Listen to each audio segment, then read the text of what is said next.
मैंने उसी मीटिंग में ये बात की है, मैं आपके सामने ये बात कर रहा हूँ, और मैं इंश्योर करूंगा इस चीज़ को इंशाल्लाह जल्द कि मेरे सूबे में स्मगलिंग नहीं होगी। अवाम ने मैंडेट दिया है मुझे, और ये मैंडेट इतना आसान मैंडेट भी नहीं था, आप सबको पता है इस बात का। हमारे वोटर ने वोट नहीं दिया, जंग लड़ी है।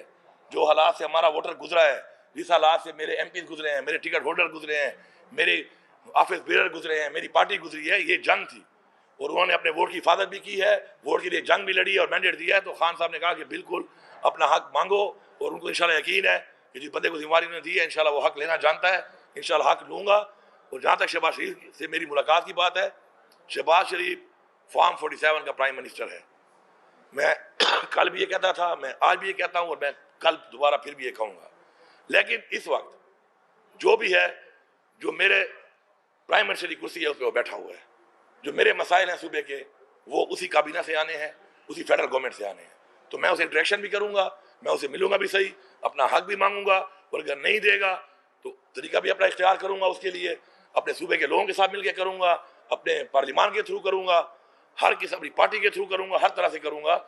तो मैं ये समझता हूँ कि खान साहब बड़े क्लियर हैं इस बात पे कि अपने हकूक़ के लिए, अपने हक के लिए और अपने लोगों के लिए आपने हर हद तक जाना है। और जो खान साहब कहते हैं वही पॉलिसी हमारी है कि खान साहब का एक जुमला काफ़ी है पूरी कौम के लिए। उन्होंने कहा था कि वी विल फाइट, और इंशाल्लाह अपने हकूक़ के लिए, अपने आइन के हकूक़ के लिए, अपने आइन के तहफ़्फ़ुज़ के लिए, अपनी आवाम के लिए, अपने सूबे के लिए इंशाल्लाह वी विल फाइट। जायदाद मांग रहा हूँ, या मैं शहबाज शरीफ से जायदाद मांग रहा हूँ उससे, या मैं मरियम नवाज से उसके जहेज का पैसा मांग रहा हूँ, मेरे सूबे का पैसा है, मेरा हक है, मैं मांग रहा हूँ और मैं मांगूंगा और ये मुझे देंगे। ये जो बात आप कर रहे हैं, मेरी डिक्शनरी में ये लफ्ज़ नहीं है। नो का लफ्ज़ हक के लिए मेरी डिक्शनरी में नहीं है। मैं न इसको सुन सकता हूँ, न बर्दाश्त कर सकता हूँ। तो इसलिए ये देंगे और मैं आपको लेके दिखाऊंगा, और अगर ये नहीं देंगे तो हुकूमत फिर ये भी नहीं करेंगे। ऐलान जंग नहीं है। देखें, इमरान खान ने हमेशा ये कहा कि पाकिस्तान के इदारे अगर मजबूत होंगे तो पाकिस्तान मजबूत होगा। इमरान खान ने हमेशा ये कहा और हमें बताया, और मैंने तो एक हल्फ भी लिया जब हमारे पे इल्ज़ाम लगे इस बात के कि हमारे कोई प्लान से इदारों के खिलाफ या फौज के खिलाफ, तो मैं उन लोगों में शामिल हूँ कि जब मैं एक्सपांडर था, मफरूर था, तो मैंने कुरान पे हल्फ लिया कि ऐसी कोई भी बात ना हमारे नाले में थी, ना इमरान खान ने हमें कही थी, ना हमने की, ना हमने किससे करवाई। उसके बाद तो कोई बात ही रह गई। इमरान खान ने बारहा कहा है कि पाकिस्तान की फौज, मैं खुद गवाह हूँ, रमज़ान का महीना है, मैं खुद कि मुझे कहा है, कई दफ़ा कहा है कि पाकिस्तान की फौज पाकिस्तान के लिए मुझसे भी ज़्यादा ज़रूरी है। कोई ऐलान जंग नहीं है, हक की बात है। अगर अगर अगर मैं किसी को ये कहूँ, इदारे को ये कहूँ कि इस्लाह होनी चाहिए, मेरिट होना चाहिए, तो मेरे ख्याल में ये ऐलान जंग नहीं है। मैं पाकिस्तान का एक शहरी भी हूँ, मैं एक सूबे का इस वक्त जिम्मेदार भी हूँ, मैं एक सूबे का वज़ीर आला भी हूँ।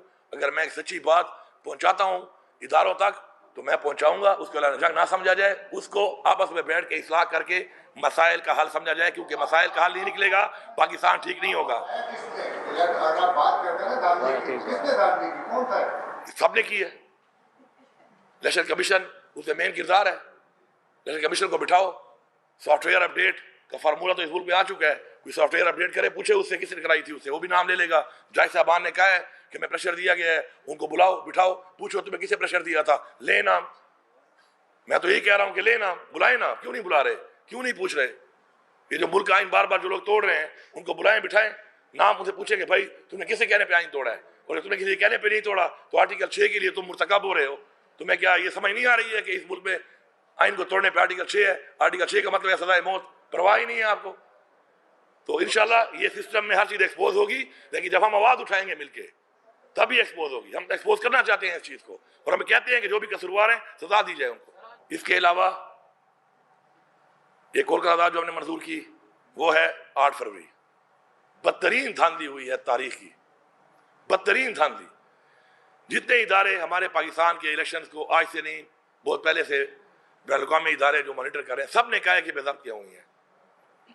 ओपन एंड शट केसेस हैं, फॉर्म 45 मौजूद है, और एक हमारे उम्मीदवार के पास नहीं है, उसके अलावा और भी जो लोग थे उनके भी पोलिंग एजेंट्स वहाँ मौजूद है। फॉर्म 45 की कहानी कुछ और है, और फॉर्म 47 की कहानी कुछ और है, और फॉर्म 49 की कहानी कुछ और है। मैं यहाँ पे चैलेंज कर रहा हूँ कि इस वक्त मैं जो फिगर बता रहा हूँ एग्जैक्ट फिगर है। 25 सीटें टोटल जीती है नून लीग पंजाब असम्बली की। मैं 24 नहीं कह रहा, मैं 26 भी नहीं कह रहा, मैं 25 कह रहा हूँ। मरियम नवाज जो वज़ीर आला बनी है, सिर्फ 25 सीटें के ऊपर ये बनी हुई है। पीपल्स पार्टी ने टोटल पूरे मुल्क में 13 MNA जीते हैं। उनमें मेरा ईडी खान का भी जीता हुआ है, मैं मानता हूं, मैं सच बोलता हूं, वो जीता है, वो फॉर्म 45 वाला है। लेकिन 13 हैं टोटल इनके पूरे पाकिस्तान में। नून लीग के टोटल 17 MNA हैं फॉर्म 45 वाले। जब मैं 17 मानता हूं तो मैं झूठ नहीं बोलता, मैं वो भी मान लूं, न मैं 16 कह रहा हूं, न मैं 18 कह रहा हूं, 17। ये हुकूमत है, ये हालत है मैंडेट की।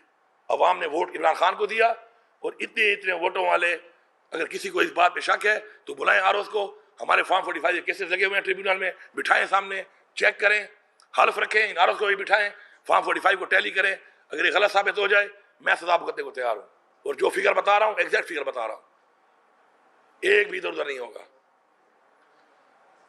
इसके ऊपर जल्द से जल्द फैसला आना चाहिए। ये ज्यादती, ये डाका जो लगा है, इसके ऊपर फैसला आना चाहिए, जल्द आना चाहिए। ये नहीं कि ट्रिब्यूनल में चला गया और 5 साल हुकूमत गुजर जाएगी और उसके बाद फिर अगले इलेक्शन में फिर यही बातें होंगी कि फिर किसी और का मैंडेट चोरी होगा। और ये जब हमने EVM के थ्रू इलेक्शन की करारदाद पास की थी कौमी असम्बली में, आप सब गवाह हैं इस बात के, ये सारी पार्टियां मुखालिफ थी। आज सामने आ गया कि ये लोग चाहते हैं कि धांधली हो, और अगर धांधली खत्म हो जाएगी तो ये प्लांटेड लोग, सेलेक्टेड लोग नहीं आ सकते, नहीं बिठाए जा सकते, हमारे पे बिठाए जा रहे हैं। और इन्होंने जो तबाही मचाई है इस मुल्क की आज तक, उसके जिम्मेदार हैं। आज इमरान खान को हटाया गया, आप उस वक्त का डॉलर का रेट देख लें, पेट्रोल का रेट देखें, खाने पीने के शाह का रेट देखें, घी का रेट देखें, चीनी का रेट देखें, बिजली का यूनिट का रेट देखें, कहां पहुंच गया। क्योंकि नालायक लोग थे, इलेक्टेड नहीं थे, साजिश के तहत आए थे, ये उनकी परफॉर्मेंस है। फिर उन्हीं लोगों को हमारे ऊपर मुसल्लत कर दिया गया बगैर मैंडेट के। तो ये चीज बर्दाश्त नहीं की जाएगी। इसके ऊपर हमारी ये करारदाद पास हुई है। इंशाल्लाह बहुत जल्द हम असम्बली का जब इजलास बुलाएंगे तो वहां पे भी पास करेंगे। इससे पहले भी मैं कह चुका हूं, मैं दोबारा रिपीट कर रहा हूं कि ये जो जैली पर्चे और जैली केसेस हमारे लीडर पे किए गए, हमारे वर्कर्स पे किए गए, हमारी खवातीन जेलों में है, इनको रिहा किया जाए, ये मजाक बंद किया जाए और फोकस किया जाए पाकिस्तान की अवाम के मसाइल पे, बुनियादी हकूक पे, महंगाई पे, पाकिस्तान की तरक्की पे, करप्शन पे इस मुल्क में हुई है, किसने की है और अब कौन कर रहा है। और मेरे पे इल्जाम लगाया जाए कि मैं चोरी करता हूं, चोरी करता नहीं हूं मैं, आपके लोग चोरी करवाते हैं मुझसे, ये वाबला चोरी करवाता है। स्मगलिंग लोग नहीं करते, स्मगलिंग करवाई जाती है।